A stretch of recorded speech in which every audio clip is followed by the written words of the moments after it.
Okay, we're going to open up questions for Chris Taylor. David Vesse. Chris, I'm just curious. I know everybody focuses on game 1 and game 4 of a series, but you guys have been here before back in 2017 when you had a chance to go up 2-0. How important is it to win tonight to really solidify your standing in the series? Yeah, they're all important. I think, going up 2-0 as opposed to 1-1, it's obviously a huge difference. We really just want to keep the momentum on our side. We've been playing really good baseball lately, and we want to keep that going. What's been the difference from after game 4 to where you guys are now as an offense? I think just top to bottom, we're doing the little things. We're taking what they give us. It's not all for the long ball, obviously. With our hitters, we're gonna run into a couple, but I think we're taking our singles and working the counts, getting guys on base more consistently. Thank you.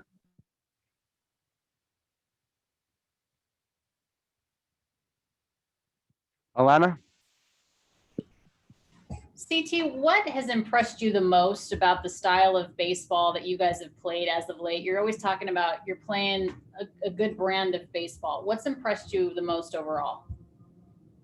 I think on all sides of the ball, defensively, I think we've been outstanding. Our pitching's been huge for us, from the starters to the bullpen. Once we get a lead, they've held it, and then, or if we fall behind, they've kept it there and allowed us to have some big comebacks. Offensively, I think we're putting together good at bats. So, really we're just playing good baseball on all sides of the ball right now.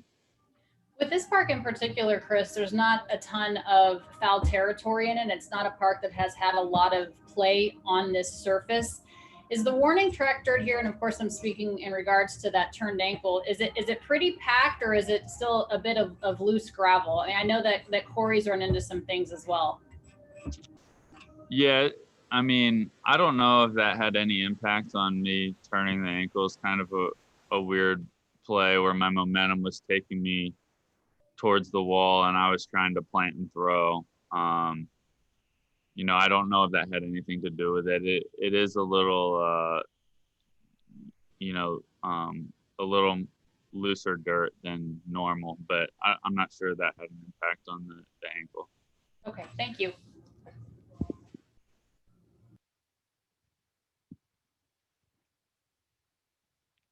Eric. Chris, the day you injured that ankle after the game, Dave Roberts mentioned that you thought you might have heard a pop. Was it less serious than you initially thought it was after you got diagnosed and treated?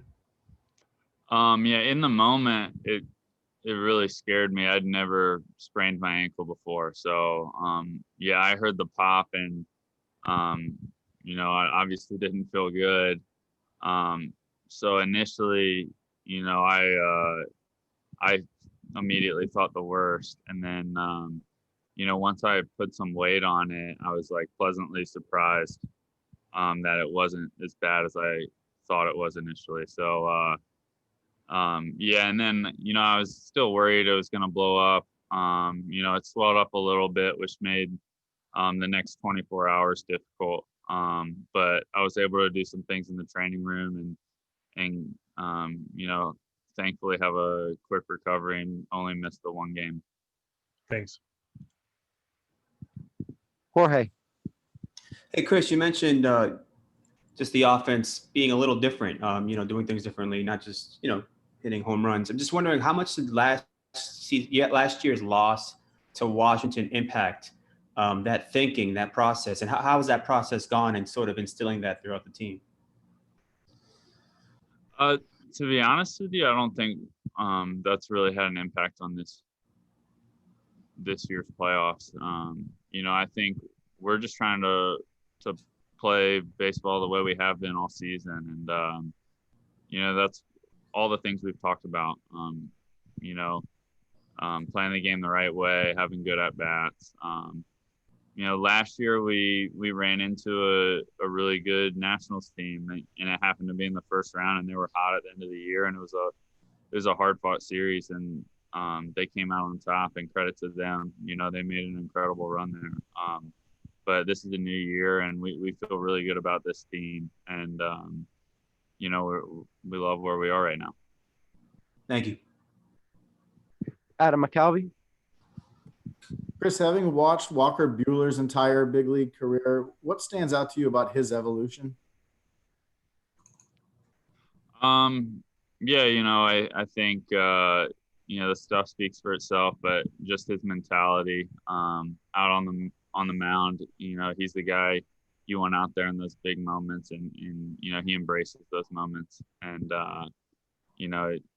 there's definitely no lack of confidence. So come October, I think you need a little of that mentality, that killer instinct, and that I think that's what separates him from a lot of the pitchers in this league. Ken Gurnick. Chris, the walk isn't very exciting to a lot of fans, but every big inning you guys have had seems to have one or two of them. If you were to explain to the casual fan why it is so important from an offensive player's viewpoint, how would you explain it? Yeah, I mean, really, it's just about getting base runners, whether that's a hit or a walk. I think it puts pressure on the pitchers. They have something else to worry about. I think they're more likely to make a mistake if you can work counts and get that pitch count up. And Cody had a huge at bat last night where he had like a 10-11 pitch at bat and then popped up, but he was able to wear the pitcher down, and first pitch to me, he left one out over the plate for me to hit. So it's just about passing it down the line, and the more pitches you can get those guys to throw, the more likely they are to make mistakes. Thanks.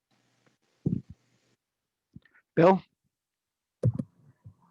Chris, the Dodgers have a well-earned reputation for picking up guys who may not have been as successful in previous stops and come to LA, and they certainly turn out as great players, whether it's technology or analytics or coaching. I wonder, in your case, is there something specific the Dodgers were able to do to get your career on a better course, or was it more just a matter of more playing time?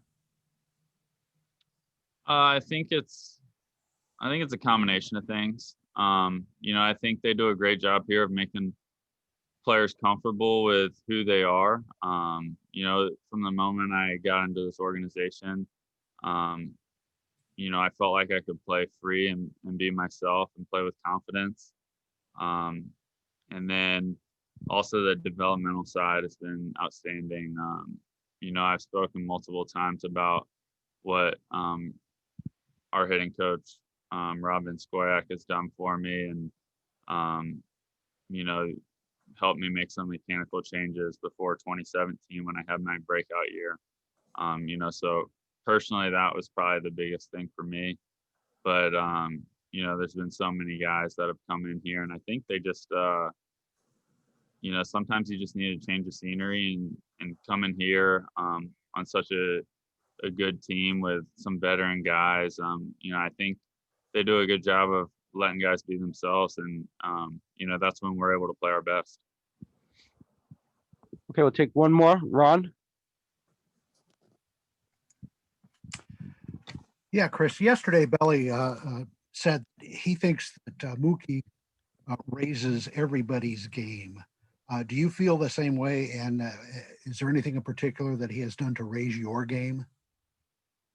Yeah, Mookie's a winning baseball player. There's a lot of superstars out there, but I think some are ingrained to all they want to do is win, and they'll do whatever it takes. And I think Mookie's one of those guys. From his base running, that's where you see guys that are are really committed, and you know, they do the little things on the bases. You know, that's a sign of a winning baseball player right there. And then you know, just you know, in the clubhouse, in the team meetings, he's always engaged, he's always locked in. You know, the things he says, you know, you can tell he's a natural leader, and you know, really just being able to play with him and learn from him by watching him has been huge for me. Thank you, Chris. Thanks.